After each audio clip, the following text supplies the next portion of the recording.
నరసింహస్వామి శివుడితో ఎందుకు యుద్ధం చేశాడో తెలుసా? హిరణ్యకశ్యపుడిని సంహరించిన తర్వాత నరసింహస్వామికి ఆగ్రహం తగ్గలేదు. తన ప్రియభక్తుడైన ప్రహ్లాదుడు శాంతింపు చేయడానికి ప్రయత్నించినా సరే నరసింహస్వామి శాంతించడు. గట్టిగా గర్జన చేస్తూ ప్రపంచాన్ని స్తంభించేలా చేస్తాడు. అప్పుడు దేవతలందరూ కలిపి ఆ మహాదేవుడి దగ్గరికి వెళ్లి నరసింహస్వామిని ఎలాగైనా సరే శాంతింపు చేయమని చెప్తారు. దాంతో మహాశివుడు వీరభద్రుడి అవతారం ఎత్తి నరసింహుడిని శాంతింపు చేయడానికి ప్రయత్నిస్తాడు.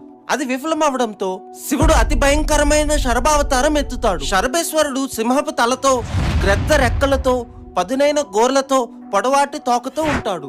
శరభ నరసింహుడితో పోరాడి ఓడిస్తుంది. అంత శక్తివంతమైన శరభ మరెవరో కాదు, ఆ పరమేశ్వరుడు అని గ్రహించిన నరసింహుడు శివుడిని శాంతించమని శివాష్టోత్తరం చదువుతుంది. దాంతో శరభేశ్వరుడు నరసింహుడిని తనలో ఐక్యం చేసుకుంటూ ఇలా చెప్తాడు: శివుడు మహావిష్ణువు పాలల్లో పాలలాగా నెయ్యిలో నెయ్యిలాగా ఎప్పుడూ కలిసే ఉంటారు అని. అందరూ చెప్పండి, జై నరసింహ స్వామికి.